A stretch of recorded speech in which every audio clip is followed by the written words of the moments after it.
A very good morning, students, and welcome to e-learning classes of economics. My dear students, in previous lecture, that is lecture number 21, we have covered the topic of impact of appreciation and depreciation in foreign currency and domestic currency. With that, we were able to understand what is appreciation, what is depreciation of domestic currency as well as foreign exchange. Now in this lecture, that is lecture number 22 of foreign exchange, we are going to cover the further topics of chapter number 11, foreign exchange rate. First of all, we should know what is fixed exchange rate. सबसे पहले क्या आता है कि fixed exchange rate क्या होता है. My dear students, it is a system in which the exchange rate is determined by the government at a particular level. जब एक पर्टिकुलर लेवल पर गवर्नमेंट रेट को डिटरमाइन करती है तो वो कहलाता है आपका फिक्स्ड एक्सचेंज रेट.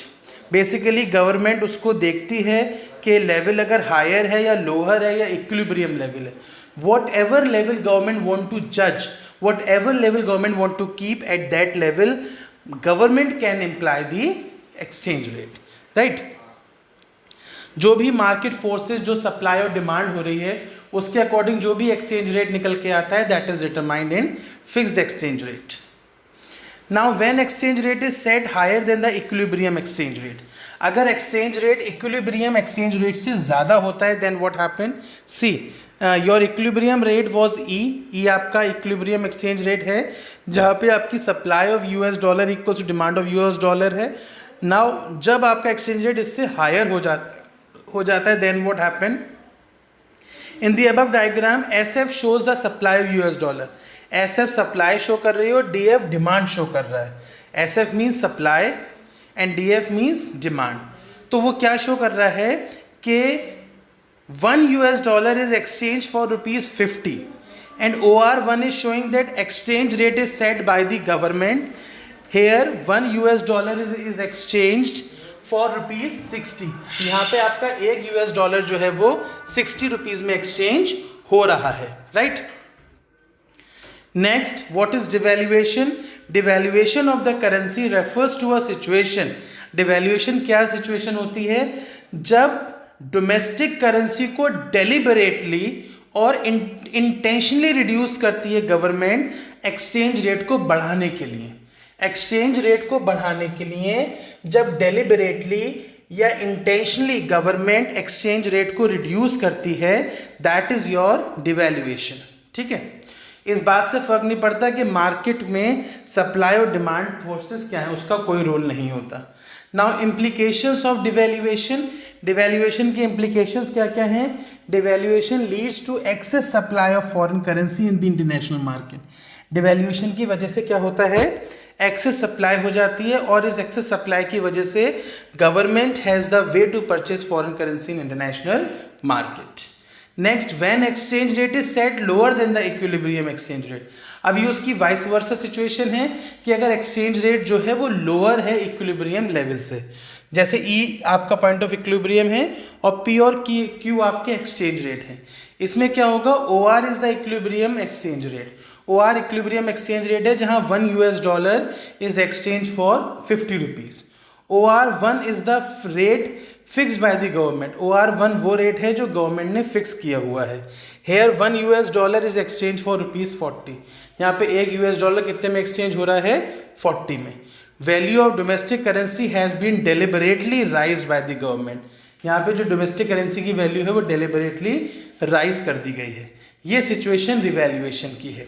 रिवैल्यूएशन क्या होता है, जब इंटेंशनली या डेलिबरेटली गवर्नमेंट डोमेस्टिक करेंसी के वैल्यू को राइज कर देती है एक्सचेंज रेट के अपोजिट. इसमें भी मार्केट फोर्सेस चाहे सप्लाई की हो डिमांड की हो, उनका कोई रोल नहीं होता. जब इंटेंशनली गवर्नमेंट उस रेट को इंटेंशनली या डेलिबरेटली हाई कर देती है, then that is your revaluation. उसके बाद आपका नेक्स्ट आता है इम्प्लीकेशंस ऑफ रिवैल्यूएशन. अगर रिवैल्यूएशन है तो उसकी वजह से एक्सेस डिमांड होती है फॉरेन करेंसी की, जिस वजह से आपकी जो RBI है वो फुलफिल कर पाता है डिमांड सप्लाई को. Right. In case supply are not release from the reserve bank, अगर सप्लाई रिजर्व बैंक से रिलीज नहीं होती हैं सो वहाँ पे ब्लैक मार्केटिंग स्टार्ट हो जाती है sales and purchase of foreign currency की. Buyers may have to pay a premium for the purchase of foreign currency, buyers को प्रीमियम पे करना पड़ सकता है कभी कभी. Now note why less developed countries often devalue their currency. ऐसा क्यों होता है, जो लेस डेवलप्ड कंट्रीज़ हैं वो डिवैल्यू करती हैं अपनी करेंसी को. क्यों? क्योंकि devaluation is expected to raise the demand for domestically produce goods and services. Devaluation में ये माना जाता है कि जो डिमांड है डोमेस्टिक प्रोड्यूस की वो बढ़ जाती है. Price in export is expected to increase, price भी एक्सपोर्ट का जो होता है वो इंक्रीज हो जाता है. Now type of fixed exchange rate system. Fixed exchange rate system के टाइप्स क्या क्या होते हैं. Number 1 gold standard system of exchange rate, number 2 Bretton Wood system of exchange rate. दो तरह के फिक्स्ड एक्सचेंज रेट सिस्टम होते हैं, एक गोल्ड स्टैंडर्ड और एक Brayton would. Now what is gold standard system of exchange rate. Gold standard system of exchange rate क्या होता है, द रेट जिसमें कि हम ओल्ड वेरिएंट है फिक्स्ड एक्सचेंज रेट का, इसमें हम गोल्ड की हेल्प से एक्सचेंज करते हैं. When two countries currency is exchanged with the help of gold, that is the gold system of exchange rate. Each country has to define the value of its currency in terms of gold. हर country को अपनी currency value को gold के terms में बताना होता है. इस सिस्टम को हम mint par value of exchange भी कहते हैं. क्या कहते हैं? Mint par value of exchange. फिर आपका आता है Bretton Wood system of exchange rate. Bretton Wood system of exchange rate का one more name is there, that is adjustable peg system of exchange rate. Bretton Wood system of exchange rate को हम adjustable peg system of exchange rate भी कहते हैं. Basically this system allows adjustment in the value of exchange rate. ये system क्या करता है, exchange rate की वैल्यूज में एडजस्टमेंट्स को अलाउ करता है. इस सिस्टम के अकॉर्डिंग डिफरेंट कंट्रीज व back to one currency that is US dollar. US dollar currency के अकॉर्डिंग हम इसमें सिस्टम में ट्रांजैक्शंस करते हैं एंड यूएस डॉलर को ही असाइन किया जाता है गोल्ड वैल्यू के लिए. Value of one currency in terms of US dollar ultimately implied value of that currency in terms of gold.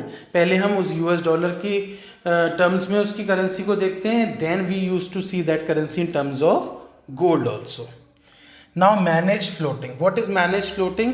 It is a system of floating exchange rate in which there is occasional intervention by the central bank to influence the float or manage the float.